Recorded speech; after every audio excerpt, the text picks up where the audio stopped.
ça, c'est vraiment en amont, c'est vraiment à la maison et dès le plus jeune âge qu'il faut travailler la méthodologie, qu'il faut travailler l'ambition, qu'il faut travailler la motivation. Un élève qui apprend par plaisir, il aura envie d'aller plus loin et il aura envie, il se sentira capable d'atteindre ses objectifs. Oh my God. When the East is in the house. Oh my God. When the East is in the house. Oh my God. Yo, j'ai enfin trouvé un coin où je pourrais te parler vraiment calmement des réformes, puisque c'est le sujet de la vidéo d'aujourd'hui, et spécifiquement de la réforme concernant le lycée, concernant le choix des cours. Donc là, cette vidéo, elle ne s'adresse pas au public étudiant, elle ne s'adresse pas au ministère de l'enseignement supérieur, c'est vraiment les réformes concernant le premier et le second degré, donc école primaire, collège et lycée. Donc cette réforme qui consiste à laisser aux lycéens le choix des cours, je pense que c'est une réforme qui est intéressante. Et le problème est vraiment en amont.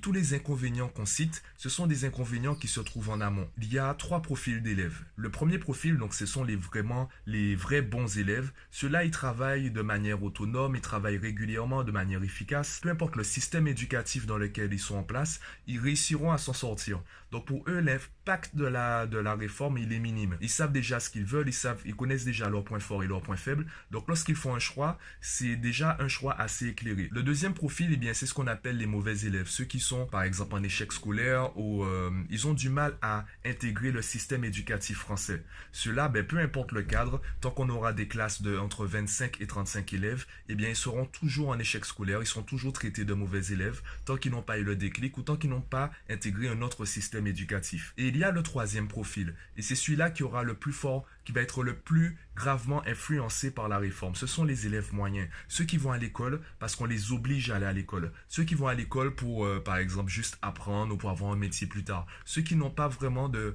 réel intérêt ou de réel plaisir à aller à l'école. La plupart des élèves que je rencontre, eh bien, correspondent à ce profil. Et là, j'alerte très rapidement les parents. Pourquoi? Parce que je te prends un exemple très simple. J'ai des élèves qui sont en terminale ES, qui ont choisi la filière ES parce qu'ils estimaient ne pas avoir le niveau pour la filière S. Moi, j'arrivais, je leur prouvais qu'ils ont le niveau. Le problème, c'est que lorsqu'on analyse leurs objectifs sur le long terme, on se rend compte que ça aurait été préférable pour eux de passer par la filière S, de passer par une terminale S. Pourquoi ils ont changé de filière? Sur le moment, quand ils regardaient leurs résultats, comme il manquait de méthodologie, de gestion du temps, etc., de certaines des techniques que je propose en coaching, comme il manquait de ça, ils pensaient ne pas avoir le niveau. Et avec quelques séances avec moi, ils se sont rendus compte qu'ils avaient le niveau et qu'ils pouvaient même aller plus loin que ce qu'on leur propose à l'école. C'est ça l'inconvénient majeur de la réforme, c'est l'élève qui se base sur ses résultats et qui ne regarde pas forcément sa méthodologie ou qui n'a pas vraiment une vision à long terme, il risque de faire des choix par défaut.